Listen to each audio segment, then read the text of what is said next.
Back on TYT Sports, another infuriating reason why the NCAA, I should say, continues to just suck.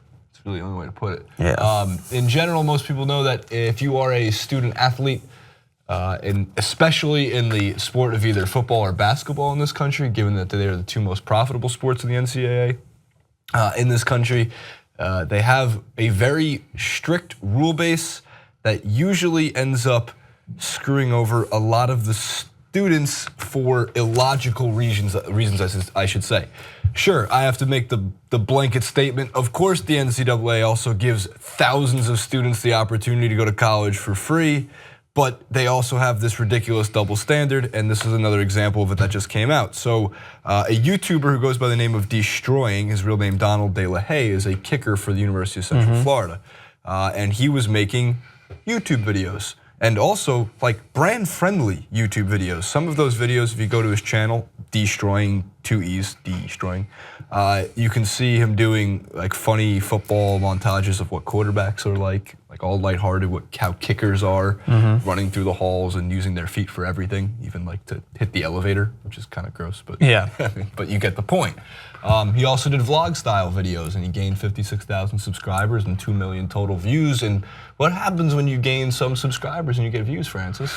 You start to make a little bit of moolah, just a tiny bit. But who can't make money if you happen to play a sport in college? Well, unfortunately, you can if you're a student athlete, because the NCAA wants every single penny of royalty that you might obtain whilst being an affiliate of the NCAA. Now, there's a couple of things. Like my instinctive reaction is like, he's a kicker. He's got 56,000 subs, and that's not to diminish him. I'm just saying it's not like he is growing this like unbelievable platform that he's making millions and he's becoming more and more popular, right? He's making a quick buck off of something that is actually really creative and fun, because people want to see what's going on in the life of a student athlete. And he's a kicker as well, so he's showcasing like the fun things that he can do in and around campus. So it's completely harmless. It's like the way we became so accustomed to making money off of things that we just want to do is that people just want to then take a chunk of that and want to get involved. Like imagine there was no royalties involved and this was just some kid doing this on his video on his phone and then posting on Facebook on his personal page. Like, you think the NCAA would care? No, it's because they see the money coming in and they think that it might allow, because that's what I think is a message here, is they want to put down a message in case anyone who is a huge athlete all of a sudden, let's say Lonzo Ball's not going to the NBA this year. Let's say he's still got another year. All of a sudden he starts vlogging, he starts being a YouTuber. Millions of people will follow him. Of course. And then he'll start to make money off of that, and they won't like it. Even though I think that's ridiculous. Like, who cares whether he does that? Actually, I'm curious what's gonna be the issue. We can save it for the Lonzo Ball clip in itself, but with LiAngelo and LaMelo and the Big Baller brand and the NCAA, and if they go to UCLA, like that's a messy triangle. It's about to start in there. But in this case, the NCAA said they'd have to shut down the YouTube channel and kick, or you can put your foot away and continue doing a YouTube channel. Their reasoning was you are profiting off your personal brand. But he also, Donald A LaHaye also made a video recently explaining why he had to choose between the two. It was like a 15-minute video. Here's like the first 45 seconds or so, and we'll play that for you first, and then go to his quote. It's ridiculous. Oh my God. All right, man, so I've been meaning to talk to you guys about this for a little minute now.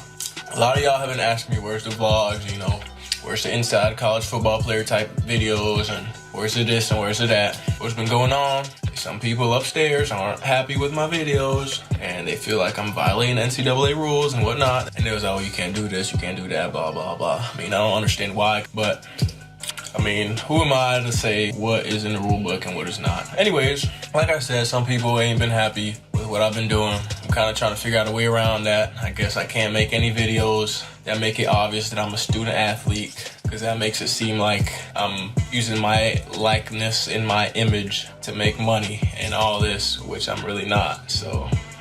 Yeah, anybody who takes the time to go look at his YouTube channel and heavily agrees that the NCAA needs a reality check as to why this needs to stop. And the NCAA needs to be, I would think, restructured. The only problem with that is they make too much money. There is a 0% chance the NCAA would ever restructure themselves, because that means people at the top would take a major pay cut and it would have to be dispersed somewhere else. And it also leads into the idea of how do you pay student athletes, which is something that most people agree if Alabama is going to bring in millions and millions from their college football program, and coaches like Nick Saban are the highest paid public official in the state. Well, don't forget, heads of hospitals get paid less in Alabama than Nick Saban does. And trust me, I think the heads of hospitals are a little bit more important than Nick Saban. Granted, if you ask someone from Alabama, they will disagree. And if you ask someone from LSU, or who went to LSU in Louisiana, they will disagree, given the rivalry. But it seems like you gotta start paying these guys somehow. And also stop taking away their opportunities to make any kind of money anyway. I'm not saying in his case, it doesn't look like he's living so badly, but we recently did the story with JR about the USC student athlete who played on the football team, who they couldn't even, according to NCAA rules, give him a dorm to stay in over the summer because that would have been preferential treatment, and all he wanted to do was get to the university to start working out. For football season. So he lived out of his car. It's insane that, like, even when I played in college, which isn't to the magnitude of which these guys, no, but there's rules that are just so weird. Like, your coach you can practice, but your coach can't be there to see you practice during the off season. Like, it's just weird NCAA rules. You can live on campus, but you have to have an on-campus job in order to make sure that you're there. You can't report early and work out with your coach. Like, what was your job? I was the summer RA. So like all the foreign students that came in to stay on our campus for the smells like popcorn. Summer, yeah, I was the worst RA, man. I would not Were you the care. worst? As in, no, that's the bet. I was the best. No, I was the worst at my job, but the best for the students because they all came from like Sweden and Norway and stuff like that, and I would just sit there. Like, no, he's Scottish. He speaks all the languages. What was crazy though is every day they'd come in because they'd go to all the outlets here because things are cheaper, and they'd just walk in with like bags and bags of Macs and iPads, and I'd be like. What about your neighborhood? Yeah, what about your neighborhood? I looked the other way when you were drinking that Svedka or whatever the shite it was. I was like, how about an iPad for that? No, but in regards to going back to it, the rules are insane. And I understand it's to try and put everyone on a level playing field. Right, totally. But when it comes to the fact that without these players, you don't make money. And we've always made this comment, these athletes bring in an enormous amount of revenue, and without your Lonzo Balls and without your Deshaun Jacksons or anything else, like you literally have nothing to show for. That you can have the fans turn up based out of loyalty, but they'll turn up to see star athletes that they then want to follow as in their pursuit to the NBA and the NFL and these things. So I think that we get that they get given scholarships, right? And we get they get preferential treatment. There's no one, I don't care how much you argue about whether or not they get leeway when it comes to their grades or whatever. But when you look at it in context of the amount of money that these colleges are making, which is just absurd, like an absurd amount of money, to then see this be thrown in someone's face because he wants to go around and vlog, it's just like another way of kicking dirt in the face to say that we control everything. Right. You get nothing. Right. That's what some people upstairs. His quote was, it's tough to see and to read this because he mentions it takes, time. It's really tough. I'm not doing anything wrong. I'm not making money illegally. I'm not selling dope. I'm not kidnapping people or robbing people. I'm not selling my autographs for money. I'm not sitting here getting Nike checks and Nike deals and all these sponsorships. I'm literally filming stuff. Sitting here editing things on my computer for hours and developing my own brand. I put in the work and I'm not allowed to get any benefits from the work. That's a good Besides point. The fact that what he's doing, for the record, is an actual trade or skill that's useful in if he is interested in filmography or editing or digital, whatever it might be. So, what happens if you had to do it for a class? Is there any rules with it? For a class, though, the teacher could only give him an A+ because if they gave him anything else, then the coach would have to come and speak to them behind the table. All right. Maybe the teacher takes the royalties for that. Yeah, I do like the part of the kicking video, like with the Kickers Be Like video, where he's sitting, texting people and looking at them. He's like, man, look at these guys running. Must be tough. I always said that. Kicker, like, what if I had another chance going back to college and thought to myself, well, maybe professional soccer wasn't in it, then I should have just considered being a kicker. I like how you mentioned Lonzo Ball and Deshaun Jackson, as in like Pac-12, UCal, Deshaun Jackson. Yeah.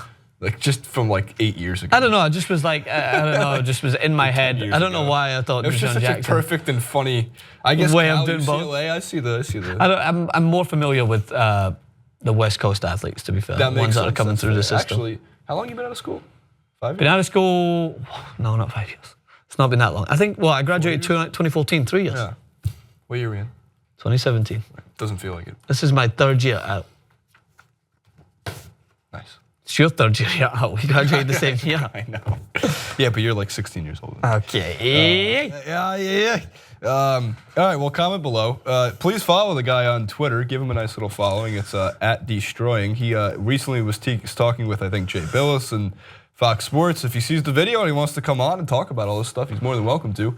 Have him on. Don't worry, we won't pay you, but we'll find a way to get you other types of gain somehow.